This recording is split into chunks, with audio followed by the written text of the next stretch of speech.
See, I didn't know I was neurodivergent until pretty recently. Okay. I knew I was weird my whole life. uh, why am I so resistant to positive change? What do you think of when I say snakes are medicine? I think yes. Seeing what's going on and like calling to my husband and being like, this one's doing this really cute thing right now. And he's like, okay. Give me more things to worry about that aren't myself, please.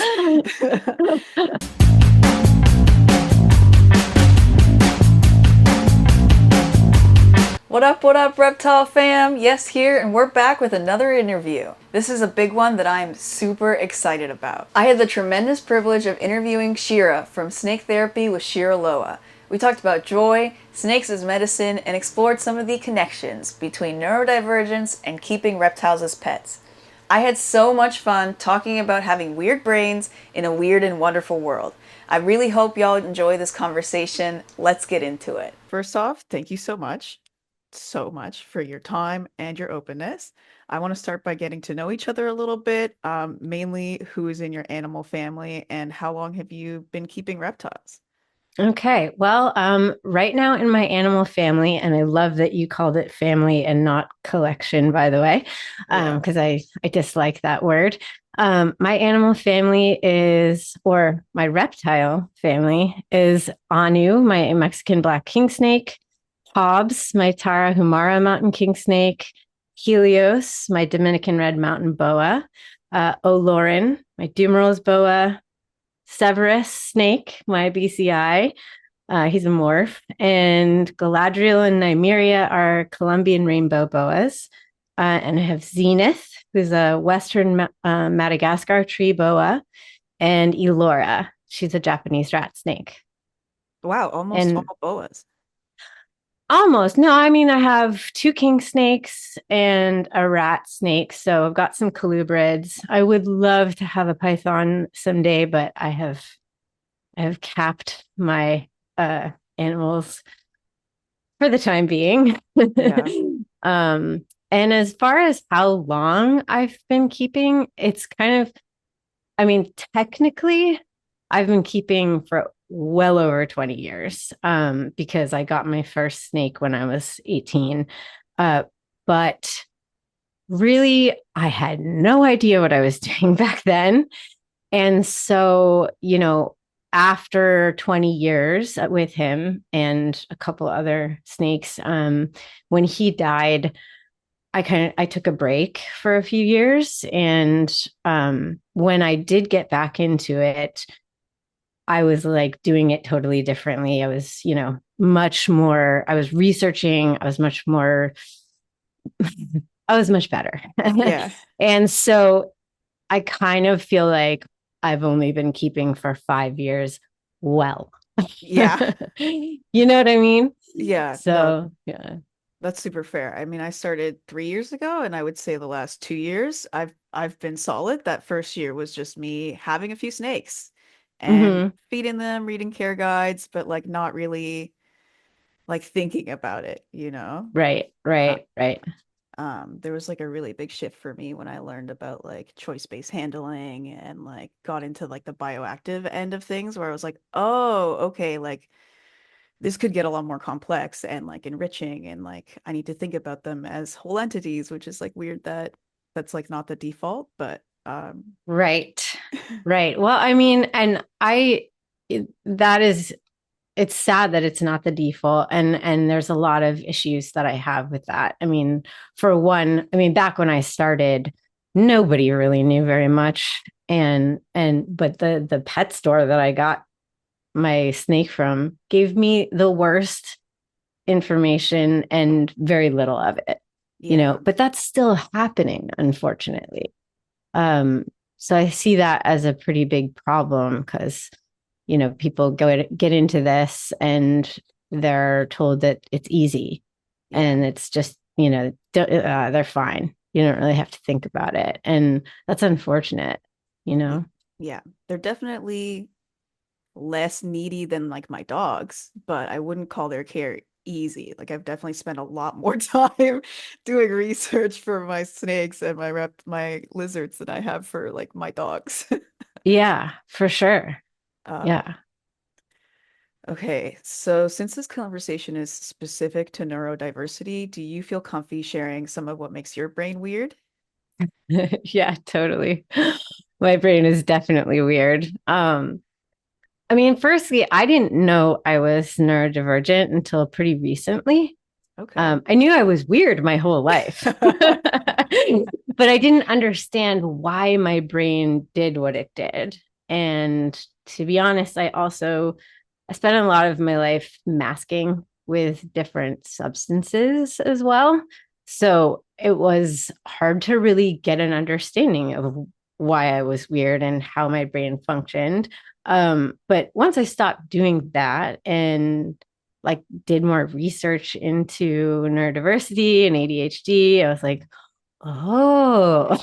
So that really helped me understand this weirdness a little bit. But I guess I would have to say my brain is a interesting combination of the most organized machine in the world while simultaneously being a total chaos machine. And then add to that an extreme amount of drive and passion with a large amount of self-criticism and anxiety. So yeah, it's definitely weird in there. I Yeah. I'm like one of the most organized people I've ever met. I mean, I know that from what I've achieved in my professional life. For decades, people would like look at me and ask me how I even could keep track of all the things that I could keep track of. And I think that it's because I'm thinking of a million things at once and also the 10 steps after those million things, you know? Um, so actually makes me think of um, someone someone once asked me on a job, you know, how do you stay sane keeping all of these things organized? And I just looked at him, I'm like, who said I was sane? you know? But yeah, I mean also the ADHD makes me impulsive and I struggle with clutter just like I think a lot of ADHD people do. Because I'm like constantly want to organize everything around me, but I'm distracted by them. So it's like this constant like battle. But yeah. Yeah, I totally get that. I think I've like rearranged the systems of organizing in my reptile room like maybe 30 times. And Yeah. I still walk in there and I'm like, I don't know, maybe I could resort this and maybe these tubs could go over here. And then like in 5 months, I'm gonna forget where I put any of those tubs. And then I have to come up with a whole new system that like Yeah. I haven't gotten into labeling yet, but like labeling is on the horizon for sure. Labeling is so great. I also have an organized chaos in terms of like I try and put things in relatively the same place. Okay. It doesn't have to be exactly the same place, but in the same vicinity. And if I don't, It's it's a gone. problem. Yeah. It's gone. like, wow, what's going on? It's not in that place or that like area that it normally is. Like now I have to tear everything apart and it like sets me off and I'm like, I don't know what's going on. Oh God. Yeah, I totally get like that. Last week I lost a pair of tongs, and it was just because instead of being in the upstairs tong section, it was in the downstairs tong section. It Yes. was in a Yes. pile of tongs, but I was like, it's not gonna be in those tongs. It lives up here. Yes. Yes. Um, I get that. yeah. Especially because I now have two rooms with snakes in them. And so if I bring the tongs to feed in here and I don't bring them back and put them on the hooks that they are supposed to go on, then I'm like, oh God, where are they? They don't exist anymore. The like frantic search. I I would maybe describe myself as organized. I like filing systems, but I don't apply that to my life. Mm. That's my kind of. My brain is like it's like a fun place. I used to have like very chaotic thinking when I was younger, but like I guess as I got a little older now, it kind of feels like brain empty most of the time. I'm just vibing, which is Oh, it can be that nice, must but be nice. it has its moments, like there's like maybe like I wrote a lot of poetry when I was younger, and like there's been like a shift in my creativity majorly, just because like I'm not in the same state of mind that I always was. Like I'm not constantly thinking of things, so I have to like sit down and think creatively intentionally now, which is like not something that I used to have to do. Hmm. um What do you think caused that shift?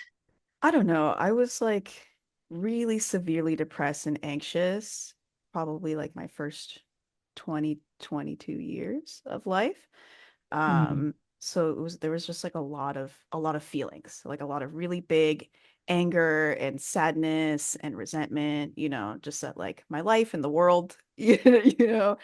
Yeah. And as I like healed that and had less big feelings. My feelings are still big, but I'm not like constantly in my like rage and sadness. So Mm. since then it's just like I've really mellowed out, and I think that kind of just came with it. Is like that like franticness for me was like maybe more of a trauma thing than like an innate way of braining. Right, right. Yeah, well, I can definitely connect a lot of my trauma with how my brain works for sure as Yeah. well. Yeah. Whew. Yeah. It's all Paying, part of it. paying But epigenetics. how we deal with it is, I think, the most important thing. And, you know, whatever neuroses, if you can figure out how to make them turn them into a positive, then it's you're on the up. Yeah, I think absolutely. I have to look at it that way anyway. No, yeah, very healthy perspective. So did reptile keeping begin as a healing process for you, or did that grow over time? I guess in the last 5 years, because the first time Well, was yeah, because different. both. Well, both. Because I was afraid of snakes when I first started. I was Oh, terrified of snakes. But then when I had that experience that, oh my God, they're not what I thought they were, um, that was an empowering healing experience because I went out and got one like the next day. And it was healing because he was like a guru. He was like my guru. He was oh, such a grounding presence in my life. I'd be anxious or depressed, and he would physically just make me stop and breathe and just be with him. And he'd give me massages. So that was an all healing just right from the start. And then it grew because, I was inspired to want to share the good stuff I was feeling about snakes with other people to help them understand that, what I had come to understand, that they're not these scary things. It made me bolder, which is healing, because I definitely have social anxiety. And, feeling bolder is and empowered. That's all healing. But I mean, flash forward to now, it's a whole nother level. I mean, I thought, with my channel that I was going to just share some stuff and maybe I'd help a few people see snakes differently. Um, but I had no idea how much would come back to me and be healing to me in that process.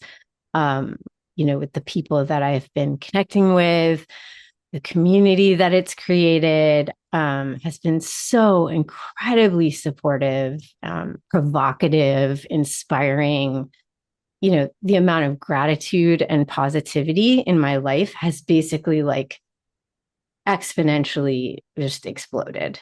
Um, and I feel like just in the last year. Today is actually the 1 year anniversary of my first episode. Wow, congrats. Yeah. And I feel like a whole new person, to be honest. My, my depression has been so much less than it ever was in my life, ever.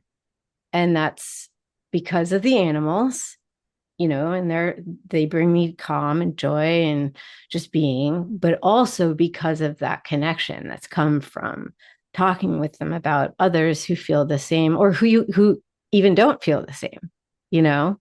So all of that, it's both. All of it is so healing.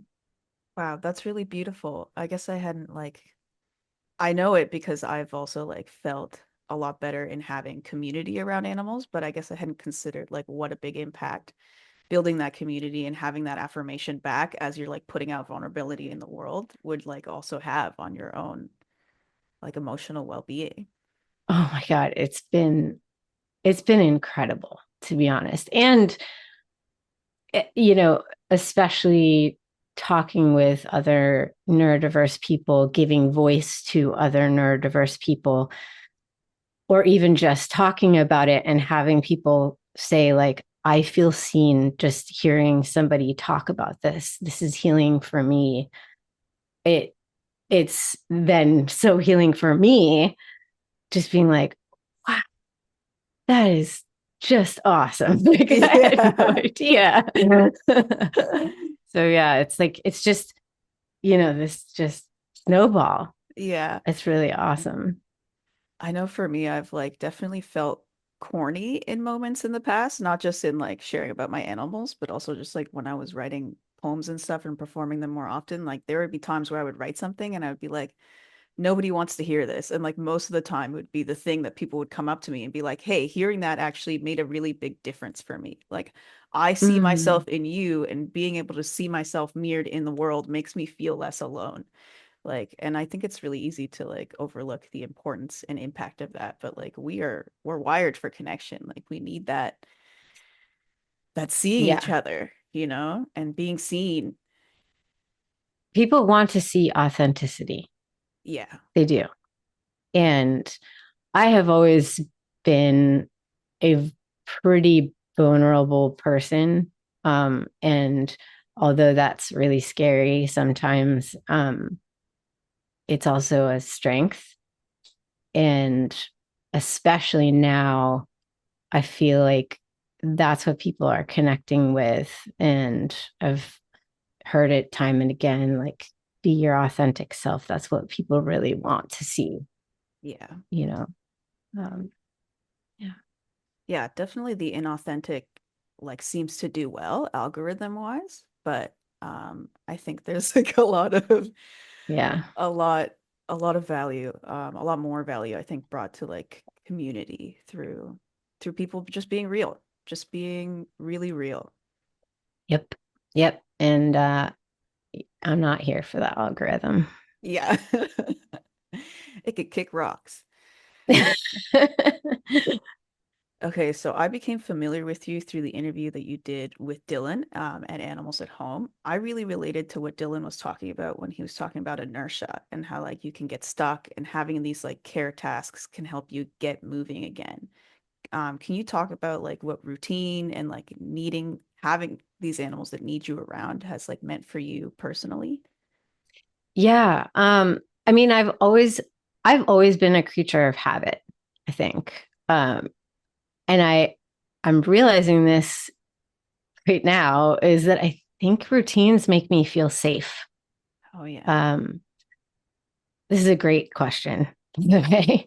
There's kind of more of a backstory that's more personal to the feeling safe thing, but I feel like I benefit from structure. Um, and I implement that in lots of ways in my life. Like, I have a routine for waking up, and I have a routine that follows that for caring for the animals. And if I do it out of order, if something gets, out of routine, it actually can kind of set me off feeling a little bit out of whack and kind of confused, or I forget what I did or was am supposed to do next. So those rituals and routines, um, even, the routine of my maintaining the tracking system that I built for the snakes' health records and stuff. It it it not just like makes me feel structured, it makes me feel accomplished, um, which is, boost of self-confidence. Uh, and it's simultaneously an act of care and love for them, for myself. It's calming.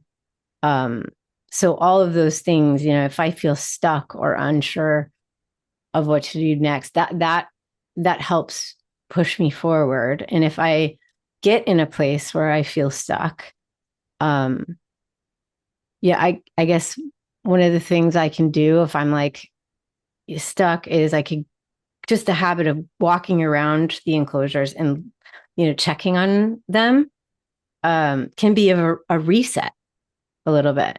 And then and that's a routine of like, I'm feeling weird. Let's just do a check, like, I don't know what I'm doing. Okay. And it's a reset. So habits and routines, they're different, but they can help move you forward. They can help that inertia for sure. Yeah. I also hadn't considered that like routines and predictability in life like garner a sense of safety. Definitely that's true for me. Definitely that's true for me. Knowing what to be able to expect, is like really big for my just like peace of mind. Anytime I do something for the first time, it's like it's really tough. And sometimes it can feel like you're doing the same thing over and over again for the first time, even though it's not the first time, because it's like out of place in different contexts. So like Right. giving everything a context and a place like makes it a lot easier to get used to stuff, at least for me. Well, routines also, a sense of control too. Right. And for those of us who have felt out of control in our lives, um, which I definitely am one of those people, uh, it it makes you feel safe. It makes you feel like you're in control because you have this path, you know. Um, Yeah. so yeah. My next question was going to be about if keeping snakes has made you more brave, but I feel like you have said yes, a resounding Definitely yes. yes. I mean, I would have never in a million years thought I would have a YouTube channel Yeah. talking to a bunch of strangers ever. Like never. I would have never predicted that. So yeah, definitely. I mean, still have imposter syndrome all the time, but uh it definitely has made me more brave. Yeah. Yeah. I think imposter syndrome is like a permanent state of being. As you hit like new tiers of like life or success or whatever, you unlock new tiers of Yeah. imposter syndrome. I could see that. Yep. Um, you also do a lot of animal education events where you help people work through their fear of snakes. What is that like? It's honestly one of my favorite things in the world. It, it's so satisfying to help people change their minds in a positive way, to watch people go from fear to curiosity and wonder, or even to complete admiration and adoration. Like to watch that is so satisfying.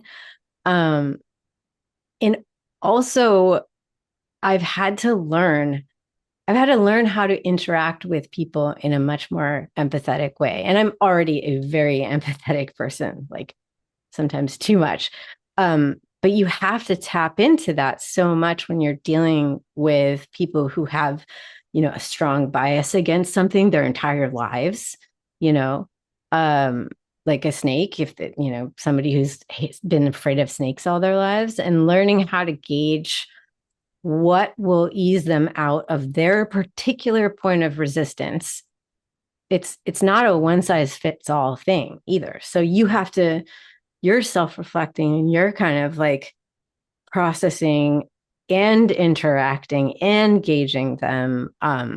So it's and it's just it's really inspiring experience.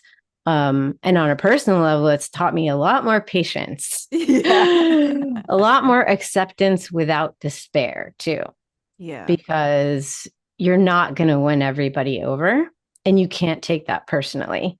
And you No. can't like despair because you didn't like get this person over their fear of snakes. It's not going to happen every single time. But if you can help them see snakes in even a slightly different way, then it's a rewarding experience for me, and it's fun. Yeah.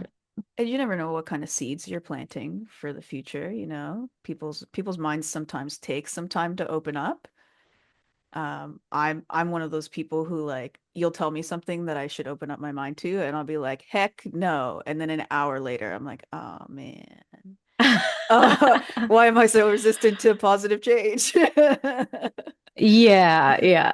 So I maybe look. mean, yeah, like there's people that, are a hard no the whole time. And there are people that are a hard no and then hmm, that's okay. All right. I'm still going to stay over here. And that's still a success to me, Yeah. you know, because you got them thinking and you broke down a barrier. Yeah. It's really, so even Absolutely. that is great. My grandmother is like so afraid of snakes that I'm not allowed to mention my snakes to her, which makes it really hard to like begin that process. But I understand that she's lived her whole life afraid of snakes. She's like in the end stages of her life. In Cuba, Cuban boas are like the second largest snake in the world. Like she might have stumbled upon a 20-foot snake in the wild one time, and like that would probably have made me have a healthy fear for snakes versus I grew up here and like I'm used to garter snakes, which like they're feisty for sure, but a garter snake is not that intimidating. Well, I say that, but when I had pet garter snakes, I found them a little intimidating sometimes. Really? But they'll stand up and do a little cobra at you and then just quick strike, and it's like, oh buddy, But you're they're like so they're small. so little, they're so fast. It's like small and fast I find a lot more intimidating than like big and slow. Like I'm never like I see my boa in ambush position and like that's cute, buddy. You're doing a good job. But I'm not Yeah. like I'm not like scared. But That I find that really interesting and sad in a way about in terms of like not being able to speak about them. Um, Not that I'm telling you what to do with your own relationships, but it's like, you know, yeah, I mean, it's like you're not allowed to be your authentic self and mention something that's important to you. But I get that at a certain point, she's at the end of her life and some battles are just not yeah. worth. Yeah. I mean, I'm hoping in the next couple of years I'll get her to look at a picture, and I think that'll be like really big growth for us. Well, you know what? I don't know, you're not asking for my advice, but if you want it, like one thing I talk about when people ask me how to deal with situations like that is I how talk about your love for them. Yeah. Your what makes you love them. What's you find beautiful in little bits, don't like info dump,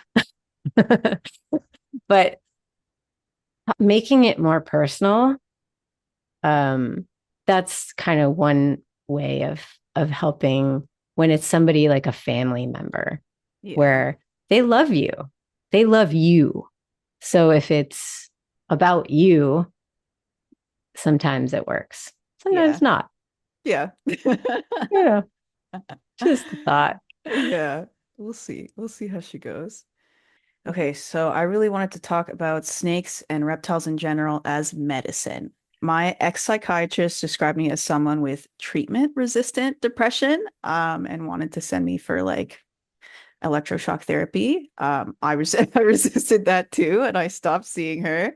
I'd been on all of the psychiatric medications and none of them did anything for me, probably because I'm autistic, not, and not like other stuff that she had thought. But um, I got really involved in arts and activism as places to channel my big feelings, and that helped me to survive. But it wasn't really until about a year into keeping reptiles that they started to change my life, and I started to see changes in my own mental health. What do you think of when I say snakes are medicine? I think yes, they are. I mean, snakes have been symbols of medicine and healing across different cultures for millennia, right? I mean, that's why my logo has the rod of Asclepius, the staff with the snake twining around it, which Right. is the symbol of medicine and healing from ancient Greece. But personally, I see them, I see them as medicine for so many reasons. Their ability to center us and narrow our focus, to calm our nerves and lower our heart rate. I mean, and I'm actually going to get heart rate monitors and do my own tests on this, Oh, but people have talked to me about having their Apple Watch and watching their heart rate, go down. And then there's the medicine of feeling fascinated by and learning about something that is so different from yourself, you know? And like loving them can be medicinal. Uh, Learning about them strengthens our brains and can help us focus on things besides all our worries, you know. And there's medicinal qualities and joy that we feel from watching and caring for them and interacting with them, and beauty. I mean, looking at beautiful things feels good, right? I think yeah. that's all medicine. Yeah, absolutely. I think I've been like very drawn to like the ideas that like different species have different lessons for us to learn, and that there's like so much that we can learn just from like taking the time to observe and get to know different animals and like seeing what it is that they've figured out about the world. Um, because like I have a very like has legs perspective on the world. And snakes have a very no legs perspective on the world. That I feel like there's a lot of lessons in, just like watch them move around and like navigate their environment in ways that are not the way that I would navigate my environment. Yeah. Yeah. Yeah. And joy for sure. Joy for sure is medicine. Mm-hmm. Just like getting out of myself, enjoying life for a little bit, Mm-hmm. Mm-hmm. the witnessing. Okay, so I'm also very big on choice-based handling and cooperative care. Do you think that there's a Mm-hmm. correlation between being neurodivergent or disabled or otherwise stripped of autonomy in your daily life and that leading to valuing autonomy in other animals? That's fascinating insight and amazing questions. I love that. Yes, I do. First, I want to preface what I say with that I don't strictly practice choice-based handling. I definitely lean more towards it than I used to. Uh, but I also believe as their caretakers that we kind of have a responsibility to handle them regularly, whether they want it or not, to check their body conditions and, make sure that we're aware of any health issues. So I go, I have a in between. Um, and I also have some snakes that would never come to me of their own accord. And I don't have a safe home to just let them free roam, without, supervision all the time. So I've kind of started thinking of my method as trust based handling. And by that, I mean like spending time working with them, early and showing them that I'm someone they can trust. and paying attention to their behavior before and during handling them, being very aware of them, touching them first to them know it's me if I am going to take them out, taking my time. This way they know me, and any stress they might feel in the process is significantly minimized, so that they're not afraid of me when I'm picking them up. And if they're not in the mood, definitely like let them be. So, um, yeah, I guess I had to say that because like I try to practice choice based because I want to respect their autonomy. And I also find a balance. Any relationship is a give and take, right? Um, but that doesn't really answer your question. So, is there a correlation between being neurodivergent or disabled and valuing that in reptiles? Yes, I can see that because many of us with conditions like that or experiences like that tend to be pretty empathetic. I mean, I've been through a lot of tough times physically, mentally, emotionally, where I've felt out of control.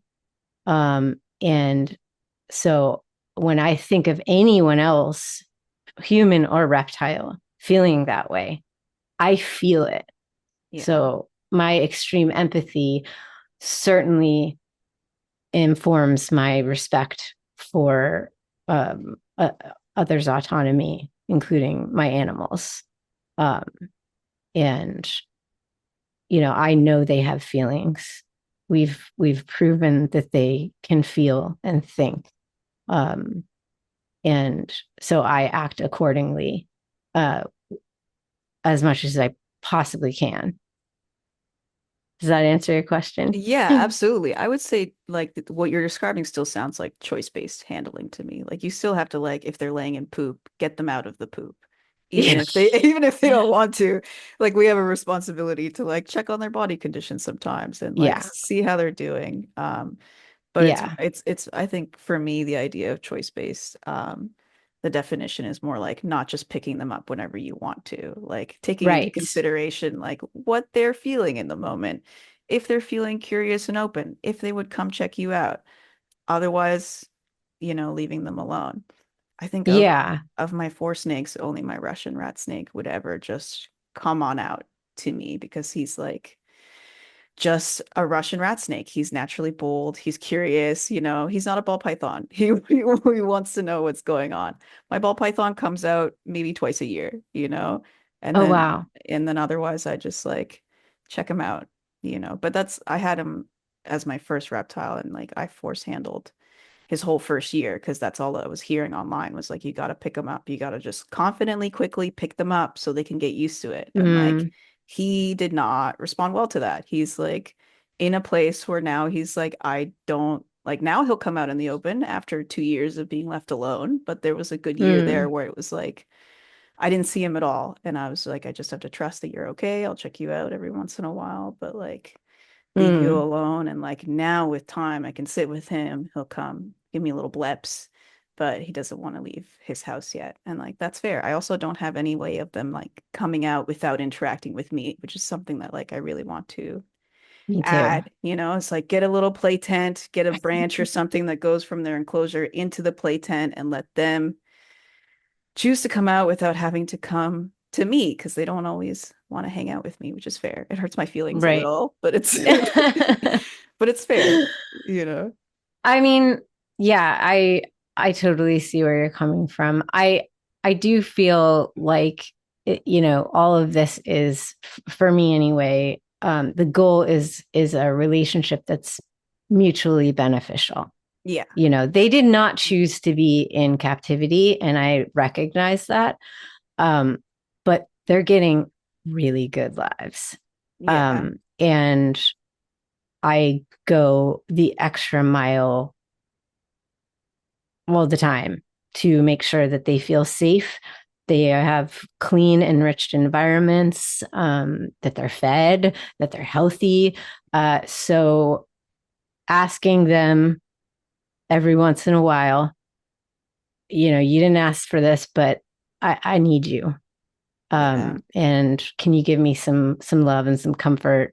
Um, and knowing that I have put in the time with them to ensure that they don't think, oh my God, I'm about to be eaten, Yeah. because, you know, that's the natural instinct of a snake to be like, major, huge predator, eat me. Ah.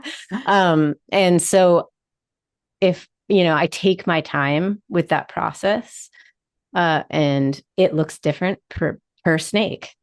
I Yeah. mean, they're all individuals, but I know that even if I'm going in and I'm taking them out, they could be like, "Oh, okay."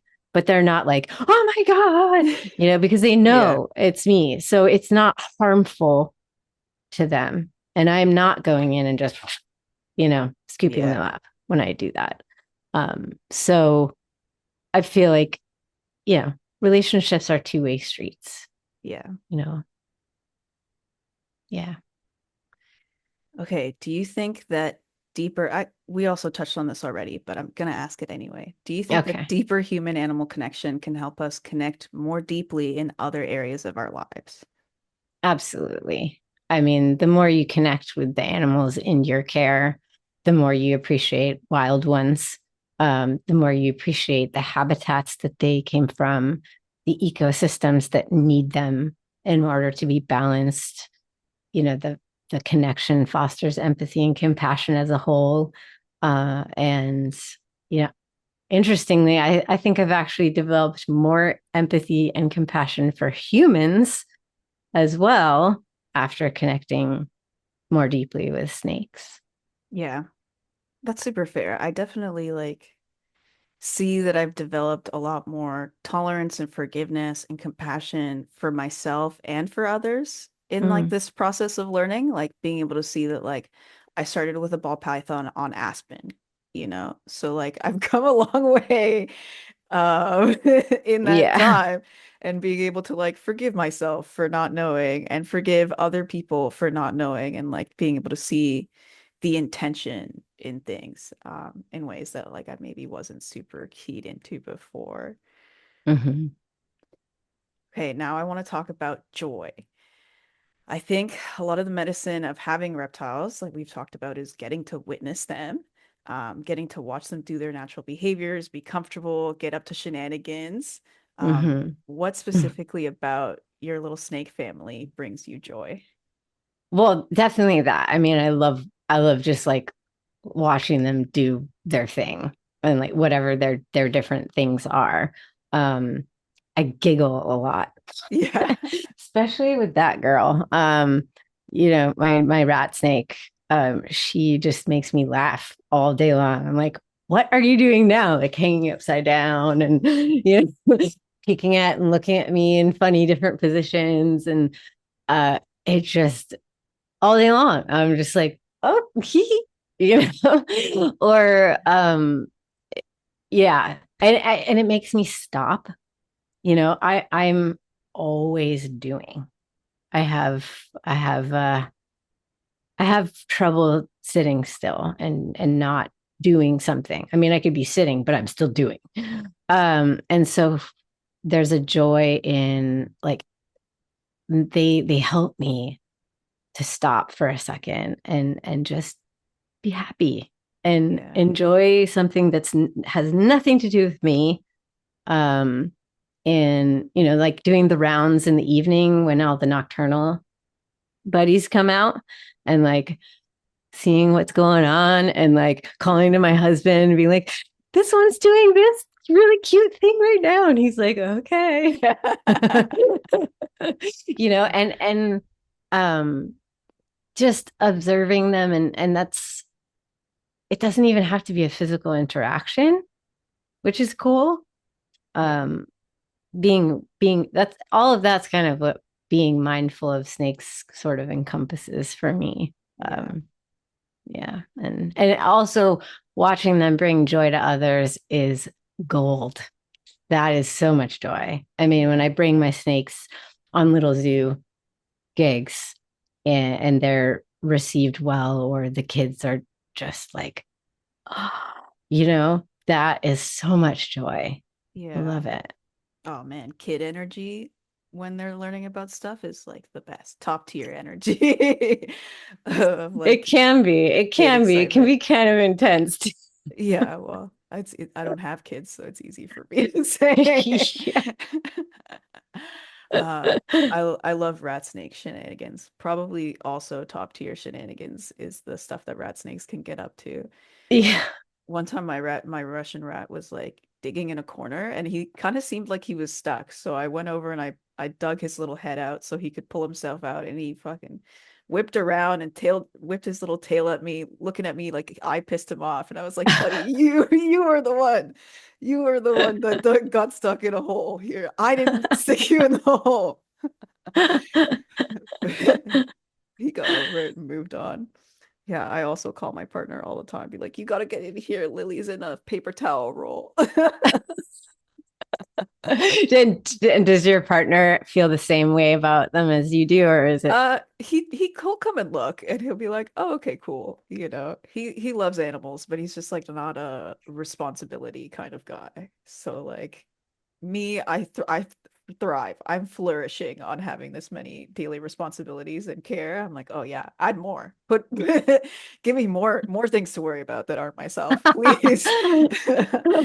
But that's not his life. Yeah, which is fair as long as I'm allowed to have, you know, a whole bunch of critters in the house. I don't. Yeah, I mean, my husband is an animal person. He's not necessarily a reptile person, but he's opened up to them so much um, since we've been together, and he's now finding more joy. Uh, Sometimes he's kind of, I can tell he's just indulging me, but other times he definitely like is like, oh, that is really cute, you know? Yeah. Yeah, it's nice to have somebody that you can call over quick, you know. It's like, get over Yeah, here. This will not translate to photo. You need to come see this. I know. Someone needs to witness. I know. Uh, does that joy of like getting to watch them and be in your life leak into other parts of your life? Like, do you feel like you're more joyful now in general than before? Oh yeah. Yeah, I do.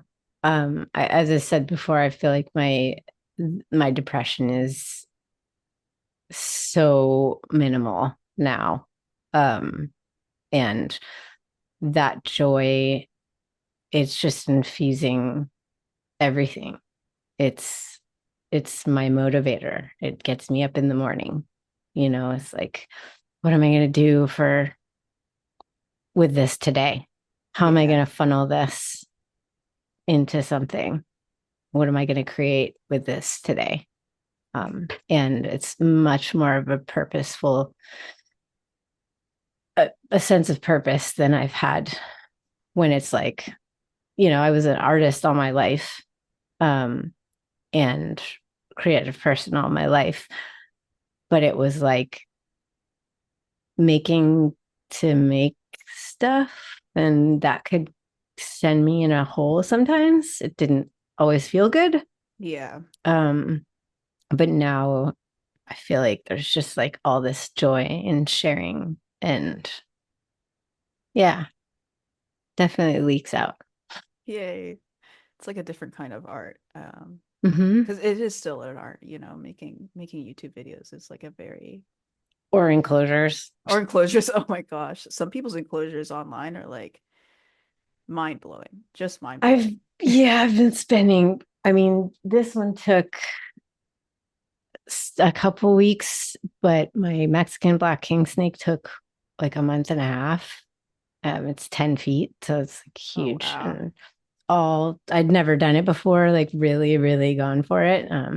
And now I'm like, okay, I haven't been doing as much of my art as I used to, and now I'm making this my art. like, oh, I'm going to make perches and I'm going to make all these things. And it's like, it's totally art. Yeah. It's fun.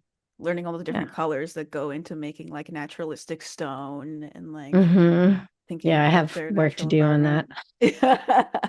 I mean, your background in that enclosure behind you looks beautiful. Well, thanks. I'm pretty happy with it, but I'm ready to get to the next level and do better every Yeah, time. every time. Every time is better. Yeah, I feel like when I finish an enclosure, I'm happy with it for like a few months, and then I start to like see where else it could go, and then after a while, it's like I don't like get the same sense of fulfillment looking at it because I can see so many more possibilities. So it definitely Yeah. like you got to keep at her, you know. Hmm. Is the cultivation of joy, was that like a part of your general healing story before keeping reptiles, or did you learn that through the snakes? Uh, I had a pretty hard time cultivating joy in myself for most of my life, I think. I was really wrapped up in pain. Yeah. Um, and the means I had for finding joy were sometimes healthy, like making art, you know. But a lot of times it wasn't cultivation, it was seeking distraction Yeah. from myself and my internal struggles or trying to just get away from the pain. Um, and now that feels very different, you Yeah. know. Now I'm also not in as much physical pain as I was for much of my life, which is great. But also I feel like I am consciously cultivating joy now. Yeah. So yeah. I think I definitely was trying to consciously cultivate joy before I had my reptiles, but I like outside of a few moments where like it really worked out. Like the camping trip with my friends went well and we did have the fires and talked about our feelings. Like that would be like twice a year. And the rest of the year I'd be like in a stinky mood and every once in a while reminding myself that flowers are pretty, which is like Yeah. I think nature was always helpful for me. All of my artwork was very much inspired by the natural world, um, creating my own kind of version of my own little biology and what yeah. I made. And so observing plants, especially, was a big one for me. And, I could go and be like, okay, I'm going to take a walk and I'm just going to like, oh, look at that flower. Ooh, look at the shape of that leaf. That was one way that I cultivated joy. Um, but then I think when it came to like, okay, I'm going to go make art, and then I judge myself. Yeah. This isn't as good as that. So, It's tough. It's tough not to. Okay, yeah. we're going completely off the rails now, and this is when I ask you why you have no lizards. I actually have had lizards. Okay. Um, Actually, my first pet reptile was anoles. I Oh called them yeah. anoles. At the time. I was like, I don't know, 10 or something. And I'm fully madly in love with Chihuahua geckos. Oh Uh, yeah. and I actually had a blue tongue skink. Um, but they have very different energies from snakes. Oh yeah. And they have claws, Yep. or most of them do, and they eat bugs, which I'm not a fan of dealing with in feeding, feeding every day or every other day. Um, I got that blue tongue skink because the little zoo has one, a full grown one, and I was like in love with him. And mine hated me. No. He hated me. And no matter, despite my efforts, oh, I tried. I really did. I tried to give her everything. And she and I just did not seem to like connect. And it started making me sad, Oh actually. no. Like I'd look at her enclosure and I'd be like, this isn't fun. She hates me. She hides from me. She doesn't like it when I take her out. Like I can't even get close. It's like I tried so hard and sometimes it'd be okay. And most of the time it wasn't. And I was like, this is not fun for me. And it doesn't seem fun for her.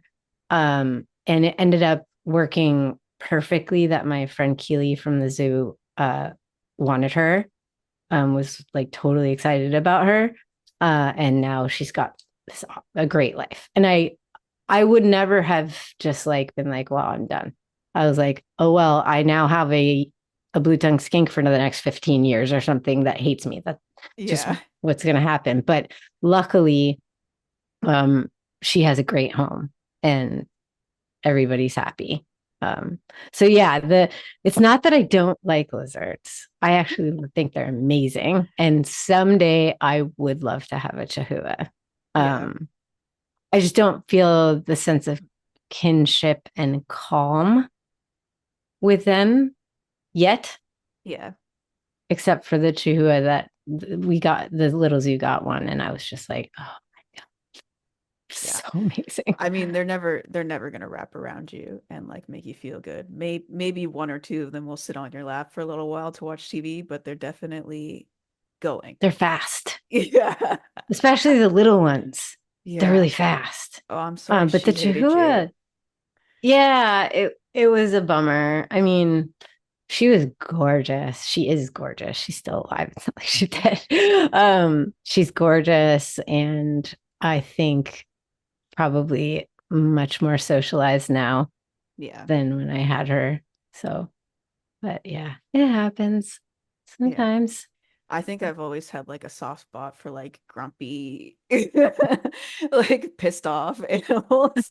So like skinks have really, I have five. One of them is a Oh, baby. wow. One of them's a baby, and he wants nothing to do with me because he's tiny, but he's like started to be out and about in the last like week or two, which is nice. And then of the four adults, one of them is friendly and okay for Wow. handling, and the other three are just like really not about that life. But like, two of them came in March, and one of those two is like, it's getting close. Like I can put my hand in her enclosure and she doesn't freak out now. So like Mm. probably in the next few months I'll be able to start touching her. Mm. But it's like a really long process, at least with like the Indonesian blue tongues, especially because they haven't been captive bred. Like I have wild caught animals, they're not. Oh, okay. Yeah, that definitely. The one that's friendly is like he was captive born, but to a wild caught mother and like bred in the wild. So it's not that like Uh, they don't have the generations of like being around people to like help them calm down. yeah. They're I wild think, animals, and I have to like yeah. gain their trust Yeah. really I think slowly. Pandora was, she was, I was told she was captive bred, but she was imported. Oh yeah. Um, so, you know, I didn't really connect the dots in the moment. And then I was like, she's been through hell. Yeah. Of course, she doesn't want anything to do with me. I don't blame her, Yeah. you know. I've not, I don't, I never blame her. But having pets in your home, yes, one of the most important and fun things is watching them do their own thing. But for me personally, interacting with them is is a primary thing for me. Yeah. Um, and so if I can't do that, it's hard Yeah. for me. That's super fair. I love like the like go away and come back when you have food energy. Like I don't know why I find it so endearing. But I really do. I really do. I'm like, oh, you hate me? I love that about you. Let me sit at the other end of the room so you can just barely see me. How's that, bud? Like I feel good. I mean, one of the other one that's been here for a year now, like when I got him, he would like lunge at everything. You open the door, his mouth is open and he is running. Um, and then that's why he got rehomed, because the people that had him were like getting tired of dealing with that. Um, but I was like, bring it on, bring him home. Oh, he won't stop trying to bite. I want him. I want him in my house. I Oh want to my see. God. I want to see. And now like I picked him up last week and he Mm. didn't love it. but he wasn't mad, you know. He came out of his enclosure when there was no food, so I quickly scooped him back into his enclosure. And I'm able to give him little pets now, even when food isn't involved. So Nice. I'm feeling like really good. Probably better than I would have if he loved me right away. Like it's taken a year to get his trust, maybe another year to get him handleable, and then he's gonna be my buddy for the next like 15 years. So Well, that works for you. That's great. yeah. But who knows? Maybe in a few years I'll be able to talk you into like a very friendly Australian Botox king. The Australians are huge. Yeah, they do get massive. Okay, you're running this survey about neurodiversity and reptiles. When you were talking about it in your video, you said outcast knows out. That really struck a chord with me. I was like, oh yeah, that's true. How many people have filled out the survey so far? So far, I've gotten 122 responses. Wow. Yeah. And 120 of those people actually wrote out thoughts about what they felt was significant about neurodiversity in reptiles. It's been absolutely fascinating and thought provoking. I've only actually interviewed a handful of people so far, so I feel like this is going to be years Yeah. of exploration. But man, it is mind blowing and so exciting. Yeah, I know what I'm working on still, kind of gathering information and exploring it. But ideally, I want to find um, a researcher and psychiatrist and get work published. Basically, Okay. that's like the end goal. I do have someone who's now switched his dissertation since interviewing with me about his daughter's experience.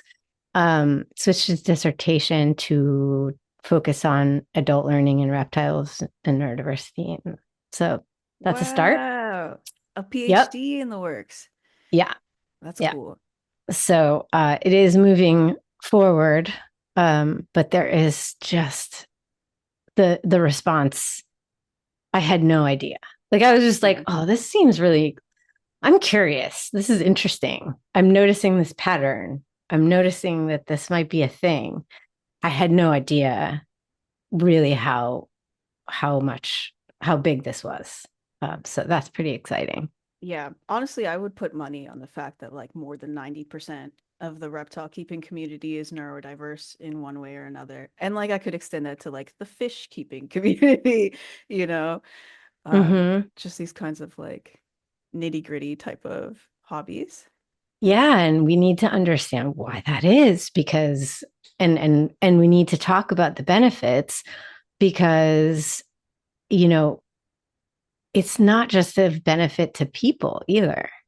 It can be very valuable to highlight the benefits to humans, specifically neurodiverse people, and how it can help them because therapy animals aren't just furry. Yeah. Um, but it can also help reduce bias against reptiles. So it can also support a better view on the animals themselves and herpetoculture Yeah. overall. So there's a multifaceted benefit here to exploring this topic and getting it published. It's anecdotal until you get a research paper. But, Yeah. I know it's real. It's obvious to me, but yeah. So we're gonna try to do that. Yeah, that's super cool. I mean, it would be like amazing if in some years, however long it takes for things to be documented, if like having healthy hobbies were something that were suggested to people that are in crisis.